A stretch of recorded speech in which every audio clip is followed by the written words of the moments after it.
My dear brothers and sisters, today we see the shepherds going into Bethlehem, and there they see exactly what the angel told them, and they could see in reality the Son of God.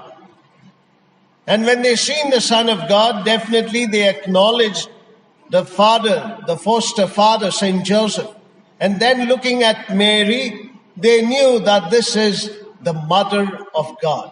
Therefore, we see the shepherds acknowledging that this is the beauty of the message that they have received, the message that you and I are going to receive from the Lord today, that Jesus has come into this world through Mary, an instrument to become a great intercessor for the world. And that is why we celebrate today the Mother of God's solemnity. My dear friends, it happened when the babe Jesus was in Bethlehem. Joseph and Mary were there in the shed, and suppose if it had to be like the Dominican priests had to go there to see baby Jesus. The shepherds went first. After that, if suppose the Dominican priests had to go there, they will say, wow, this child looks really wonderful, inspiring. Which seminary are you going to put in so that he can become a priest? Definitely, the Franciscans, that is the St. Francis of Assisi congregation priests go there, and when they see baby Jesus in the manger, they will say, wow, this reflects St. Francis of Assisi, being born in a very poor state. And surely this is how the Son of God comes in the human and divine nature in the lowest state possible. If the Jesuits have to go there, they will say, look at Jesus, he's supposed to be the Son of God in all the theological aspects. They will say, here, baby Jesus, Mary and Joseph are not really clearly depicted as the Son of God and the Mother of God. They would be very critical about it. And suppose if a parish priest goes there, and the parish priest will definitely look at Mary, Joseph and the baby Jesus and say, do you have a family card? When are you going to get this child baptized? And suppose if the sisters go there, well, which congregation? God the Father himself does not know how many congregations are there. Therefore, if the sisters go there in the Bethlehem and there in the cowshed, they see Jesus, Mary and Joseph, definitely the sister will say, which school are you going to put him?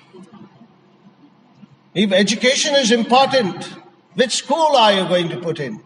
Yes, my dear friends, you and I relate ourselves to that crib because we see Jesus, Mary and Joseph as a great sign and a symbol for us to live our lives in a meaningful way, just like how Mary keeps on supporting everyone who is a follower of Christ. Come what may, we see Mary always there to be our great support.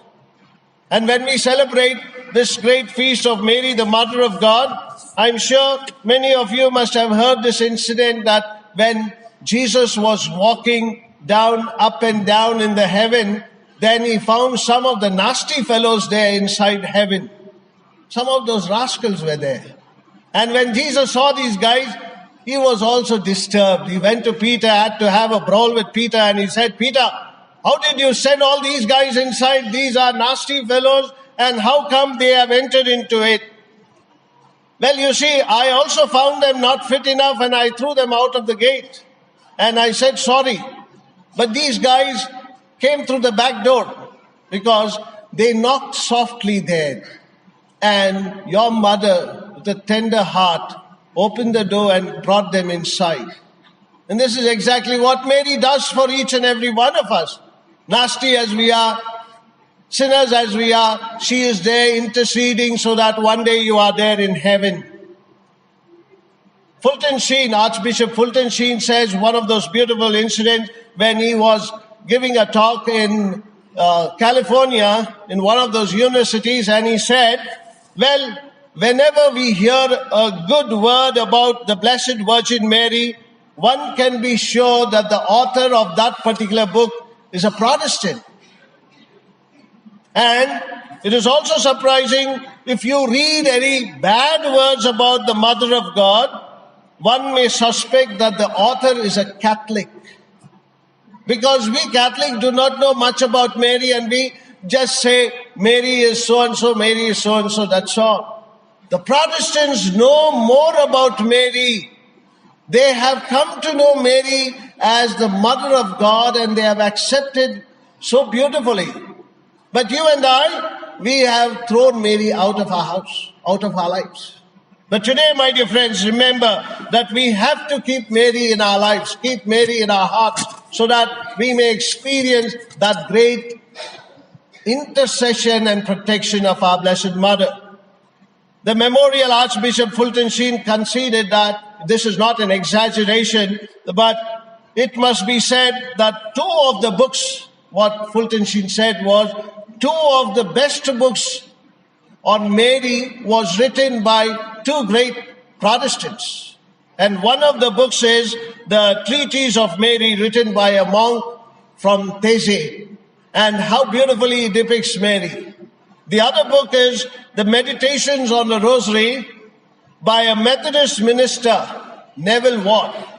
And if they are able to depict all this so well, you and I should also show others how important Mary is in the Catholic Church.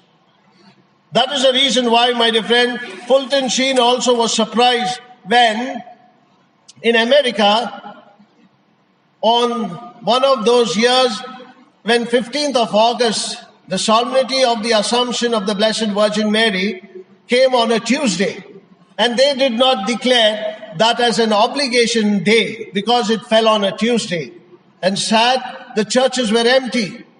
This is to inform you that the obligation days are days of obligation that you have to come for attending Mass without fail. In other words, Mary's celebrations are important. There are few of that.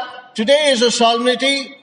8th of December is a solemnity and a day of obligation. And you and I have taken it very light, because we don't consider this great, remarkable lady an extraordinary lady in the salvation history.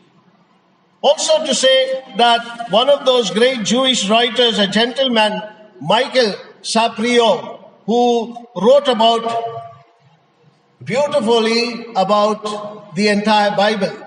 And then in his book, which he predictably places Moses as the first and Jesus as the second. But it is surprising to see in his book that Saprio lists Mary in the top 10. And the people were shocked to hear from a Jewish man that he put Mary in the top 10 in his book. And they interviewed him and said, "What made you do this?" And all that he answered was, the Blessed Virgin Mary, she made the church user-friendly. True, Mary has made the church user-friendly, and he explained she made it into a softer place, an easier place for us to come celebrate all our liturgies. And I'm sure Fulton Sheen Archbishop would definitely add this and say, this is another non-Catholic who is writing about our Blessed Mother. For us, my dear friend, she surely has made church user-friendly and a softer place for us to exercise our faith. Mary is embodied as the female God in a way, to show that she is a merciful mother who will not let one of her child to be lost. That is her main intention behind she being the Mother of God, for which, my dear friend, we are all indebted to her. For all that she does for us and for the whole world, saving countries, saving people, saving certain calamities, it is for you to be indebted to her and give that due veneration to our Blessed Mother, Mary, the Mother of God. One of those incidents where one of the mother who had a daughter who was most of the time in the psychiatric hospital because the daughter had been estranged for many years and she was not able to cope up. And this daughter was so angry with the mother. As soon as the mother would come into the hospital, she would use all the vulgar language possible and throw her mother out of the hospital. And every day the mother without fail used to go. Even if a day when the doctors say, please don't meet your daughter today, she's violent, she would go, face all the possible pain before her and come back home waiting for the next day. The next day she is there in front and then the daughter says, I don't want to see your face, please go away. Again the next day she is there and the daughter says, why are you coming here again and again? I don't need you. I am very happy here. I will look after myself. The mother did not give up at all. Every day she made it a point to go and visit her estranged daughter in the psychiatric hospital. This is to show that motherly love. And that motherly love cannot be removed or cannot be substituted. And therefore, definitely, my dear friends, Mary is like this mother. She is behind us. She comes always to you closer and closer. She wants to tell you that this is what my son is. She wants to give you all the messages that the son wants to give it to her children. And therefore, she is always working upon you. She's not going to give up. For she knows that I am the mother of God and I will have to continually do this generation after generation. That is the reason why, my dear friends, we see that she is always at work. She is in a way called the prayer tower for the Catholic Church as an intercessor. Why so much of importance is given? I will just take you to the aspect of the first book of the Bible. It is there we see about Mary, because we see Adam and Eve. Adam and Eve, we see them as the old Adam and Eve, and the new Adam and Eve is none other than Jesus and Mary. And therefore we see very clearly what St. Paul says in today's reading. He is under the law because of one man's sin, the entire humanity has fallen into sin. And because of one man's righteousness, that is the second Adam, each one of us are saved. And that is why we see very clearly that the child that is born under the law, as we see in second reading today, that he is subjected to the law so that you and I are saved by him. Therefore, if the Son of God is so, the Mother of God is to be duly respected. That is the reason why we see Mary is the new Eve, Adam is Mary is the new Eve, and Jesus is the new Adam. Just as the full story of the fallen race, the disobedience of Adam and Eve, just because the full story cannot be told without the presence of Eve.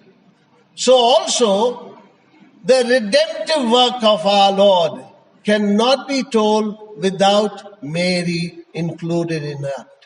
Therefore, we see very clearly, my dear friends, that Mary and Jesus play a very important role in our redemptive work. The Eve, we see in the Old Testament, was brought from the body of man. Okay, Eve came out from a man, and Adam was there. And now the new Adam, Jesus Christ, came out of a woman. That is to show the relationship that Adam was there as the first Adam. Through him, Eve came, whereas Jesus Christ, the second Adam, comes through Mary, the second Eve. That is to show that Eve disobeyed God and also made Adam disobey God. But you see, Mary saying the yes and obediently accepting that motherhood for Jesus, and also teaching Jesus to be obedient unto death.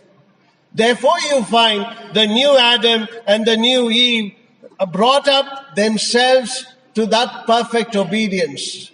We see that Adam and Eve ate from a tree, and the new Adam died on a tree.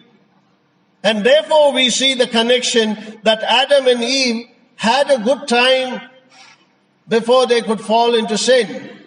But whereas the new Adam and Eve, Jesus and Mary, had to go through the suffering and pain, had to take up all these responsibilities for you and me. That is the reason why a sword of sorrow will pierce their hearts equally, is what we see in John's Gospel and Luke's Gospel. Therefore, my dear brothers and sisters, Mary has played that important role for the church to celebrate this beautiful feast of Mary, the Mother of God. Finally, if you have really come to celebrate this feast of Mary, the Mother of God, Jesus says once again to you, "This is my mother." What are you going to do? Are you ready to take her to your home, to your life, into your family? That is for you to answer today. And therefore, on this new year, once again, Jesus says, "This is your mother." Have a wonderful year 2019. Amen. Let us all stand for the creed.